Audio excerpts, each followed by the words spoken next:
reason why I ground all of my real estate content in midterm rentals, so 30+ day furnished rentals, is because we had to change all of our properties to midterm rentals in 2017, and we never looked back after that.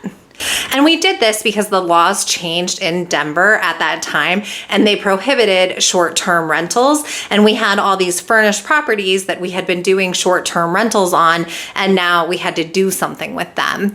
So at that time, we switched to 30+ day furnished rentals to be in compliance with Denver's laws. And as a lucky coincidence, we really love this rental model, and we have stuck to it since, including on properties we have acquired since then. Now, when I was still working as a real estate agent to investors, this was before I became a full-time consultant for midterm rentals, I would always tell people how much I loved this model. But I don't think other people started to pay attention or really listen to me until 2020. And that's because of COVID. And because of COVID, we saw an increase of traveling nurses needing these rentals. Now, traveling nurses always needed these rentals, but because of COVID, we had a bunch of traveling nurses being exported or imported into urban centers. So the need for these rentals increased with the need for traveling nurses when those increased in urban cores as well. So we saw nurses come into cities, but we also saw the explosion of remote work. And so for these two reasons, I decided to stop everything and dedicate my life to midterm rentals. And that means that by July of 2021, I had written my first book on midterm rentals. I have subsequently written 2 more books on midterm rentals. I stopped being a real estate agent, became a full-time consultant. So telling people like, you should get excited about this model, you should be paying attention to this model, and this is how you do it. And the reason why I'm doing that is because I do think that this rental model is not only a great model and it has an easy tenant pool, etc., but also because it's the future and there's a lot of growth for this model, both in 2025 and well past it. Now, let's stop here and talk about why I believe that. So first, let's just define what a midterm rental is so that there's no confusion on it. A midterm rental is a furnished 30+ day rental. It is also called the traveling nurse rental model, the corporate rental model, the Airbnb month-to-month model, Airbnb long-term rental model, the pleasure model, and the workcation model. Why is this model so exciting? Well, we care about it for a few reasons. The first is that for the most part, it's legal. Because of the regulatory changes, short-term rentals aren't as much legal in a lot of places. Midterm rentals, usually you're still good, and I'll talk about that more in a sec. Second, the bigger companies are and have been paying attention to this model. So they have been paying attention. They continue to pay attention to this model. We see that Airbnb has increased the amount of rents coming in for 28 or more days since 2020. But we also see that Zillow and Trulia have jumped into the space with furnished rental options. And then finally, we've seen the awareness and growth of Furnish Finder. Added to that, we're seeing housing builds support these rentals with what the builders are calling multi-generational homes. So homes with a mother-in-law suite, either above the garage or in the basement. And then finally, I'll add my own take. I think this model is going to be popular with later millennials and every generation after them. And the reason for that is because everyone that is in that age range has grown up with Airbnb. So they are used to renting out furnished places that individuals own. And they like that model. It's convenient for them. So there's every reason to believe that they would also want it in their long-term rents. And that essentially at the end of the day is what a midterm rental is. It is a long-term furnished rental. If you are new here, welcome. I'm Erin Spredlin and this is my channel. I mentor people with 5 or fewer properties. And I mentor them on how to become a landlord. And as I mentioned before, I ground all of my content in midterm rentals because of how much growth we've seen in that space and in that model since 2020, but especially in the past 2 to 3 years. If you feel like you've learned something so far, please like this video. If you are midterm rental / landlord and curious, you might subscribe because this channel is for you. Also, I'm going to be doing a video on leasing in 2025, but I just need a little more time on that. If you want consulting, please reach out. My email is in the description of this video. It is also on the screen, but if that changes, the updated email will always be in the description. And then side note, you'll see a link for my stand store. In that stand store, you'll see options for consulting, but in the section for green, you'll see free resources. I don't get into what the free resources are just because they're going to change. So they change quarterly. So the free resources that I'm describing right now might not be the same if you were watching this video in 10 months. But I promise there are free resources resources on the Stand Store link in the description. Okay, so we have defined what a midterm rental is, and we have talked about why it is exciting. So now let's get started. We're gonna jump into part one, which is establishing what type of property you have. The last time I did this video, I broke it down between arbitrage, ownership, and investing speculation. But this time, I'm just gonna talk about whether or not your property is a luxury property or an economy property. And the reason for that is because the rest of the video and the choices you make hinge on this decision. We'll talk about an economy property first. An economy property can be a room rental, meaning you rent out a room in your house. It can be a rent by the room, meaning you rent many different rooms to many different people in one property, or it can be a standalone unit, whether that's a single family home or a condo in a larger building. Room rentals are always going to be economy properties, and the reason for that is because the tenant pool has decided, or they only have the means to rent a property that is a room inside a larger property. But they care more about saving money than they care about privacy. So de facto, they fall into economy type tenants and properties. Entire units or standalone properties can go either way. They can be luxury or economy. Typically, if you have a house or a condo and it has limited amenities, it's an economy property. So it has the basics. It has a parking spot, it has a queen bed, it has a washer dryer, it's a condo, but it doesn't really have high-end amenities. And if it's a standalone house, it doesn't have high-end appliances and other things, a high-end appliance being like a Sub-Zero fridge, things like that. Now, you have a luxury property if you were in a condo and it has really high-end amenities. So a rooftop pool or pools, a doorman, a heated underground parking space, tennis courts, business centers, really nice outdoor furniture. So those are high end. The other way to know that this is luxury property is that you are somewhat of a luxury consumer. So you would be willing to spend the money for that type of property. You look for certain amenities, you have certain deal breakers, you understand it's not always the most economic or that it makes the most sense, but you don't care, you're willing to pay for that luxury. And you may be pushing me like, well, that doesn't hold because it's my property and that's different than what I would look out for. If you have that awareness, then you know. But often properties and units reflect the landlord, and so do the tenants. So the tenants will end up being someone that's in the same socioeconomic class as the landlord, and same thing for economy properties as well. So the first step here is establishing whether you are a luxury or economy property. The reason I have made this the first step is because it will also establish where you will list your property. We will talk about that in section 3 of this video, but we're going to move to section 2, which is knowing your state or HOA limitations. Limitations are also called regulations. Let's talk about that on a city level first. So cities have codes, and codes are written rules that dictate what is and what is not allowed in the city. When it comes to housing, there are sections dictating zoning, setbacks, etc., but also rental limitations. And most cities have one of the following policies when it comes to rentals. So 1, you can rent a non-primary residence for 30 days or more.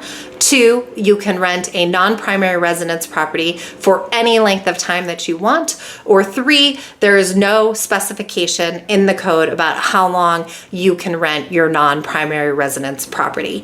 So what we saw in the past, kind of before Airbnb became popular, is that city codes would have this 30-day or more clause, or there would be nothing in the code. But then when Airbnb became so popular, like around 2012, 2015-ish, a lot of cities started to adopt codes. So for instance, Denver adopted a code in 2016 that went into effect in 2017. Prior to that, it wasn't a big enough issue for cities to care about. But then when short-term rentals started to grow in popularity, cities started enforcing these existing codes because of complaints, because of awareness. And for cities that had nothing in the code about the length of stay, they added ordinances to that code that prohibited renting for 30 days or fewer, or at least some of them did. Some cities didn't. And so some cities opted to just continue to have it say nothing in the code because there's nothing the city can do if it's not written in the code, or they decided to adopt some kind of other regulation. So for instance, there's a city that abuts Denver, Colorado, Colorado, and that city allows investors to buy up to 3 properties to do short-term rentals. There's another city that's next to Denver that only allows you to do short-term rentals in a non-owner occupied property, and that is totally different than most cities and most adoptions of laws. So it's a city by city basis. We saw people needing an exit strategy, which is what happened to James and I. So it was the adoption of the laws. So that's how you look at it on a city level, and that's what you need to be aware with on a city level is, do they have any limitation on the rent? And then you can talk about what kind of model you want to do from there. That said, if you were renting for 30 days or more, I only know of 3 cities in the entire US that have a restriction for more than 30 days. If you are watching this video and you know of a city that has like a 90-day restriction, let us know in the comments because it's important for others to know about it, but I've only run across 3. So that's what it looks like on a city level. However, if you are renting a condo, then you also need to be aware of what your HOA condo docs say, because your condo is going to fall under state rental rules, city rental rules, and then your HOA rental rules. And your HOA may have a limitation. And I've seen limitations from, 30 days to 60 days to 90 days to 6 months to a year. 6 months to a year, that's a problem. And I would be cautious in trying to do that kind of a furnished rental. All right, section 3.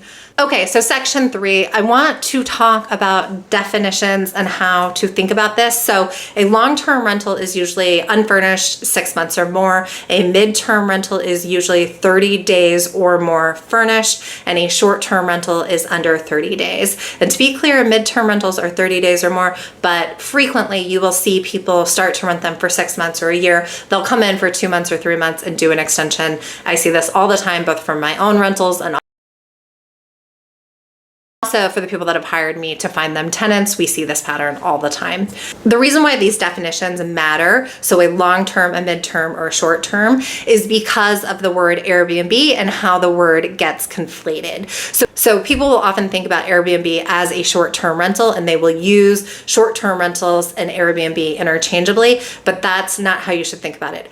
Airbnb is a rental platform, just like Furnish Finder is. This matters because a lot of people conflate Airbnb, the platform, with short-term rentals, but really Airbnb is just a rental platform. Your rentals have to be furnished on Airbnb, but there is no length of stay requirement. So start thinking about Airbnb as a rental platform that has to be furnished, but don't think about it as a length of stay platform. And once you start doing that, you will get rented sooner. So these are some of the rental platforms we see for midterm rentals: Airbnb, Furnish Finder, Zillow, Avail, Corporate Housing by Owner, VRBO, Facebook Marketplace.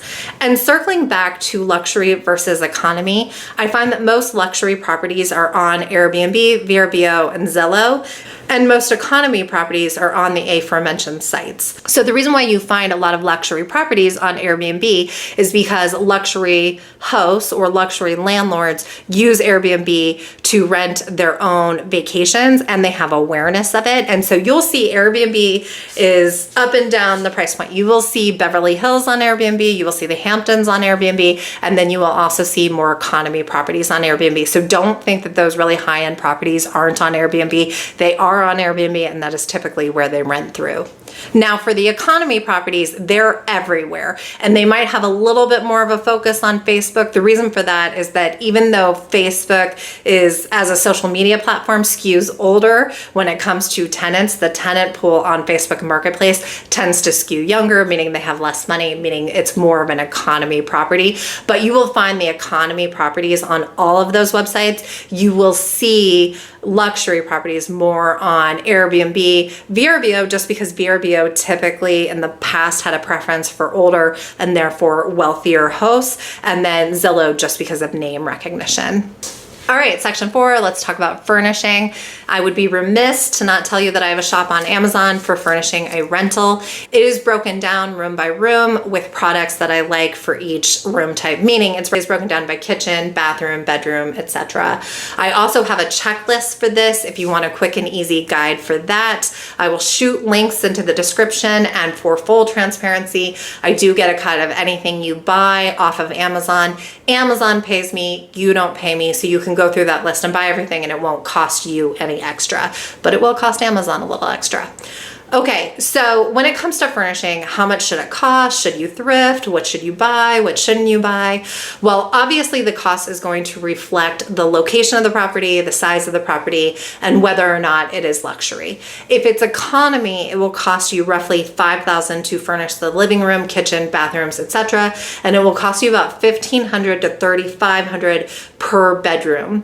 I am not really for thrifting because I think it takes too long. I think it often doesn't look that good. I think you lose money not renting the place as you try to find that perfect TV stand. I think that items that you thrift don't usually have reviews, so you don't know if they're any good. So I've never been a thrifter, and you can see this back in my videos a long time ago before I had an Amazon store. It's always been a point of contention between my husband and I, although he has come my way on this. So now let's talk about some things that you should buy. So mirrors and fake plants tend to appeal to a lot of different types of people and are hard to mess up with the design. You always want to have at least one king bed in the property if there's a room big enough to support a king bed. You don't want to do it if it's going to be awkward or tight to get into that bed. If you have more than one bedroom, you want to buy a desk and you want to put that desk behind a closed door.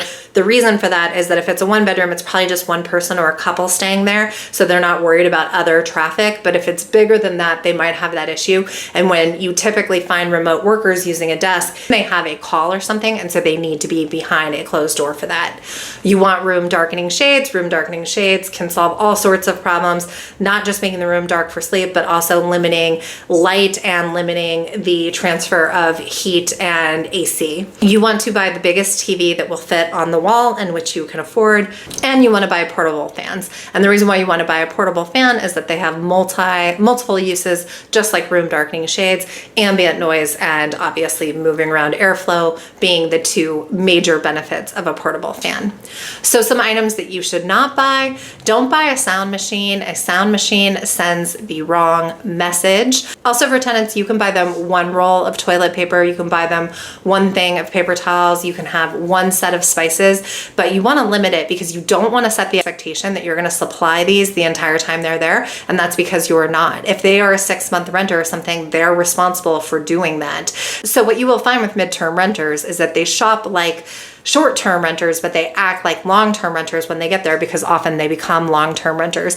The other thing that you will see is that when they leave, they often will leave their spices behind, their toilet paper behind, their paper towels behind. So you'll start to accumulate some of those items. All right, and then section 5, our final section. Are you excited yet to become a midterm rental host? Let me refer you back to my favorite quote of all time. A ship is safe in the harbor, but that is not what a ship is built for. Your house or property is safe, empty, without a tenant, but that's not what it was built for, and that is probably not why you bought it. So you can always make money on your property. You want to make money on your property, and I know it is safe, empty, but give it a chance. A lot of tenant nightmare stories are overblown. They are the exception. They are not the rule. And if you doubt me on this, ask yourself, have you been a tenant? Has your partner been a tenant? Are your friends tenants? Are your kids tenants? Did you ever destroy a place? Do you know anyone that destroyed a place? No? Well, then everyone that you know that's been part of the tenant pool hasn't done anything super crazy or malicious, and that's the tenant pool. So related to that, we're going to talk about leases and housing rules. I am going to do a video on a 2025 lease, but I need a little bit more time to prep it. I want to avoid a lease, and not because you don't want to put someone on a lease if you can, but because a lease is a tool to use after you and a tenant have gone sideways. What is a far preferable situation is to avoid a tenant with problematic behavior. And the way to do that is to have really clear house rules and make sure that the incoming tenant has seen them and agreed to them in writing before anything is ever signed or exchanged. So here's just a few house rules that I recommend. The tenant cannot turn off the Wi-Fi or exterior cameras, and as a note, there should be no interior cameras.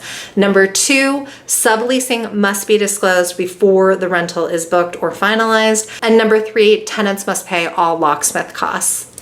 If you need or want more help, you can book a session with me here. I'm happy to review your listing, help you establish pricing, talk further about house rules, or we can talk about the Hold My Hand mentor package. Hope this video helped, and good luck.